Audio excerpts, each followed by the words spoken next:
Hi, Tom Cole for the Steve Taylor Community Connection. Certainly an honor and a privilege to be here with the President and CEO of All Renewed Mind, Mr. Matt Rizzo. Matt, thank you for being here. Thank you for your time. I know how busy you are. You know, Matt, I know a lot about All Renewed Mind, but you know, not everybody in the community does. I mean, part of that is getting the word out. You know, that's what we're here to do today. Give us your, your ballpark sketch of All Renewed Mind. Sure. So we're a private, not-for-profit agency. We provide counseling for people who struggle with mental health and addiction. We serve individuals, we serve families. We employ probably close to 280 staff members. We serve close to 7,500 individual clients a year, located in Northwest Ohio. And probably the one thing that really stands out is that we are a faith-based organization where we really try to connect people to recovery with, or in the context of spirituality, just really helping a person understand their purpose and going from there. Yeah, that's an interesting, you bring up a salient point, Matt.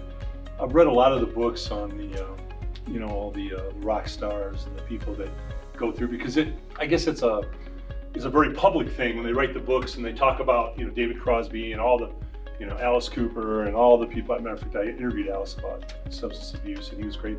And they all seem to have the same answer, and that is that they're healing, they're getting better, they sought help, but part of it was a spiritual thing, that they said to a higher power, whatever you believe, but they all said in their own way, please help me. And it seemed to be a common thread through many of these recoveries. And obviously you find that to be true? Yes, it's a relief for people to believe that they don't have to fly the plane. Yeah. They can be a co-pilot and have faith. That's a good analogy, by the way. I like that. And trust that, look, there's a pilot there to help Yeah. you and to guide you. And so it's important for folks that we work with, for them to connect with their higher purpose, their higher calling, and to be who they're created to be. So, I've worked with a lot of, and they're all great. All the communities that are doing things to help people with substance abuse, alcohol abuse. There are major problems that run through our country. Everybody knows this. And I was at an event one time speaking. There were 500 people in the arena, and I said, who here has been touched in their life by someone in their family or a good friend with substance abuse or alcohol abuse? And you know the answer to this question, Matt. Of the 500 people there were 487 hands that went up. So it's everywhere. And they're all good. They all are doing good. They're trying to help people. But this is my personal opinion, but I think that what you do is a little different in that you seem to give people more hope that they can get better. And am I painting that right? Talk to me about the picture you paint for people. Well, I think it starts with a belief system that stands on the basis that people can get better. Yes. People do recover. Yes. So right out of the gate, there's a message of hope that the rest of your story doesn't have to end this way. You can rewrite a new chapter, a new conclusion. And we have seen people get better. I think the other thing too is that our staff are very committed to going the extra mile. Yes. That they care about the individuals and families that come in. And remember, that's somebody's neighbor, it's somebody's Yes. son, it's somebody's daughter, it's a coworker, it's somebody who they might go to a parent-teacher meeting with. So we really try to connect with people with where they're at. But again, I think it starts with a belief system that people can get better, people do recover. Matt, you and Janet and your entire staff are doing such great work. It's an honor to have you here in the studio. We're gonna do like a hockey line change for you. This is how we do this. So I did my first, I skated my first, and you pushed me up against the boards, and you got it done. I'm gonna bring in superstar Terry Crosby, and then of course Steve Taylor will come in and wrap it up. So you're gonna get the whole package, Matt. It's an honor for me to be here. Thank you for having me. Our pleasure, sir. Hi, this is Terry Crosby on the Steve Taylor Community Connection Program. We have with us this morning Mr. Matt Rizzo. Welcome to the Taylor Automotive family. Matt, how are you doing? I'm doing wonderful. Thanks for having me. Good, good. There's a couple specific questions I want to ask you. One is centered around our current pandemic.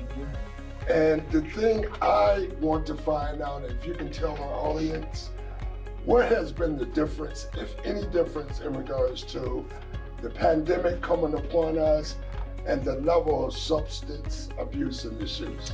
Yeah, so a couple things come to mind right away. First of all, the Goliath in the room, the giant, if you will, has been about isolation.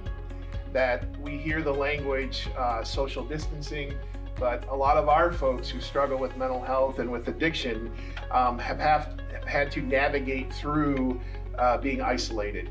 And connecting to a counselor, connecting to the sober community, connecting to groups like NAMI, the National Alliance for Mental Health. Yeah, right. So that's been very important and part of their recovery journey. And so when a person's isolated, they're not able to get the help and support that they need. And so that's been a challenge. That's really affected the folks that we serve. Right. And just tell us a little bit about how you've been able to serve these particular people during the pandemic. What have you done with the people in that community? Sure. So first of all, we've never closed. Right. So from day one, our offices have been open, our counselors have been there, our nurses have been there, our doctors have been there to serve folks who need to have face-to-face services. The second thing that we did very quickly was to pivot to telehealth. And so we recognized that people still needed care, and we knew it was a hurdle for folks to come in or they didn't feel safe. And so we were able to shift to provide telehealth services so people could stay in their home and get help. The third thing I would say is that we've been very vigilant to follow all of the CDC guidelines and the governor's recommendations as far as setting up the lobby and social distancing and taking temperatures. And so we've done that so care would not disrupt. And you know, I admire A Renewal Mind Services so much, especially during this time of pandemic, because you and your staff have been so creative. And I think that is one of the things that I wanted to emphasize, how creative you've been. The other thing I want to touch base on is, obviously, there's been a drug of choice before the pandemic, but now that the pandemic has come in Northwest Ohio, I know we've had a big problem with opiate use or misuse. So just enlighten us a little bit on that. Is that still pretty much the drug of choice, or because of the pandemic, has it changed? What I would say is opiate abuse continues to be at the forefront of the drug of choice that people are abusing or misusing. What I would add to that, though, what we have seen as it's disturbing, a trend that's starting to rear its head and trending out, is people are starting to mix opiates with crystal meth, methamphetamines, other various stimulants. And so there may have been a little bit of a hurdle or a blockage with the supply chain of opiates, but it seems like to make up for that disruption, folks are mixing very dangerous stimulants. I was just getting ready to say, that cocaine, must be extremely dangerous. Very dangerous. Again, we see people that are overdosing and dying. We see people who are struggling. It's really important to make sure that we can get Narcan into the hands of folks, so if there is an overdose, we can bring people back. But again, that should walk in concert with medical care. So it's been quite a challenge. That's great. Absolutely. Thank you very much for your services and everything that you've done over the years. I am now going to introduce you. I'm Terry Crosby. You was on with Tom Cole. I'm nobody. We're going to bring on Steve Taylor, our boss, right now. You're somebody. Thank you very much, man. Thank you. Hey everybody, Steve Taylor with the Taylor Community Connection. We're proud to have Matt Rizzo from A Renewed Mind in. Tom and Terry have already, they've thrown some tough questions at you. What we're trying to do though is raise awareness, get more people to know what you and this great organization do. I've had the pleasure of knowing you for a few years. Ed McNeil, one of our longtime employees, he's been on your board for a while. He's introduced me to A Renewed Mind. We've been fortunate enough to go to a breakfast that you guys have every year. I know this year you've got to transition, you got to shift a little away from that because of what we're going through, but I understand there's going to be a virtual breakfast that you might have? Yes, it's coming up. We're very excited about it. It is a different format, but nevertheless, our need is so important that we didn't want COVID and all the challenges that come with it to disrupt that. Sure. So, and that will be, I believe, October 6th. Okay. And we'll have some more details. That's great. So it's coming up. One of the great parts about that breakfast is you have folks that have gone through the program that have been able to share their story firsthand. And like you said earlier, you know, it could be a relative, it could be a neighbor. We all have been touched by someone that, you know, is struggling with substance abuse. But the purpose of that event obviously is to raise funds, and you guys do such a great job of politely and you know, asking for those funds. You still need the money, right? Even without having the breakfast. So how can people out there that are watching, how can they still help you guys out and get the money that's so needed to you? So there are various ways to do that, and we'll talk a little bit about how you can go online and donate. Okay. You can fill out a hard copy form and mail in a check. So there's different ways to do that. Again, with the need not dropping off, we've actually seen an increase with people coming to our front door struggling with mental health and addiction. It's so important. Yeah, without a doubt. And that's you know, something that we hear about in the news with, like you said earlier, with the quarantine and the self-isolation. We've heard about you know, abuse and just some of these things going through the roof.